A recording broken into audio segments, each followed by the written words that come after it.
Mexico President Andrés Manuel López Obrador said one person was killed in a building collapse in Huatulco, Oaxaca. Otherwise, he said reports were of minor damage from the magnitude 7.4 quake, including broken windows and collapsed walls.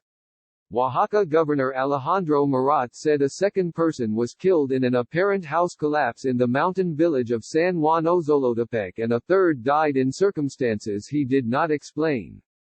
Federal civil defense authorities reported 2 more deaths. A worker at the state-run oil company, Pemex, fell to his death from a refinery structure, and a man died in the Oaxaca village of San Agustin Amatengo when a wall fell on him.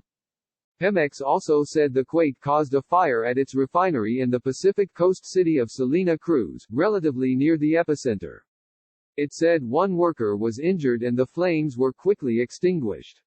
Churches, bridges and highways also suffered damage during the quake. López Obrador said there had been more than 140 aftershocks, most of them small. Seismic alarms sounded mid-morning with enough warning for residents to exit buildings.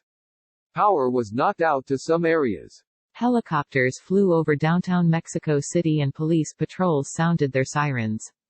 Groups of people still milled around in close proximity on streets and sidewalks in some neighborhoods of the capital about an hour after the quake. Many were not wearing masks despite past appeals from municipal officials for them to do so as a way to curb the spread of the new coronavirus. Inside a Mexico City military barracks converted to COVID-19 hospital, medical staff suited in protective equipment tried to calm anxious patients. Unable to evacuate isolation areas, patients huddled under a large beam in the women's ward while a nurse tried to calm one having a panic attack. Teresa Juarez could only wish for it to pass quickly from her hospital bed where she lay connected to oxygen. Diabetic and with high blood pressure, Juarez said she thought about her 5 children. "It's horrible, you're here and you don't know what to do," she said. The U.S. Geologic Survey said the quake hit at 10:29 a.m. 11:29 a.m. Eastern, along Mexico's southern Pacific coast at a depth of 16 miles 26 kilometers. The epicenter was 7 miles 12 kilometers south-southwest of Santa Maria Zapotitlan in Oaxaca state. It was felt in Guatemala and throughout south and central Mexico. In Huatulco, a laid-back beach destination known for surfing and small protected coves, the earthquake knocked goods off shelves and some rubble from buildings. Mari Gonzalez of the Princess Mayav Hotel in Huatulco said staff and guests were able to evacuate the building before the quake, but that 45 minutes after the initial quake they were still outside as strong aftershocks continued. "It was strong, very strong," she said. Gonzalez said there was some visible broken glass and mirrors, but no major damage. The staff was waiting for the aftershocks to dissipate before fully evaluating the property. Local news media reported damage to some buildings in the state capital, Oaxaca City. State officials said they were looking for damage. The USGS estimated that some 2 million people felt strong or moderate shaking and another 49 million felt weak or light shaking. The earthquake hit a quake-prone region where 4 underground tectonic plates come together.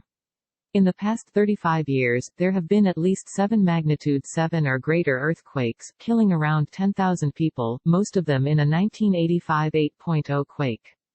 This has the potential to be a deadly earthquake and cause significant damage, U.S. Geological Survey seismologist Paul Earle said. This area is capable of and has had larger earthquakes in the past. "There will be aftershocks," Earle said. "It is not unexpected to see a magnitude 6 at this point and a number of smaller ones." This quake happened when the Cocos Plate, which is to the southwest of the area, slipped under the North American Plate, Earle said. "You've got all sorts of plates and they're moving quickly," Earle said. "The important thing is how fast the plates are moving relative to each other." Associated Press writers Chris Torchia in Mexico City and Seth Borenstein in Washington contributed to this report. More from AOL.com. 10-foot great white shark attacks and kills surfer in Australia. Plane carrying more than 100 people crashes in Pakistan. Document details Canada. Mass shooters paranoia, weapons.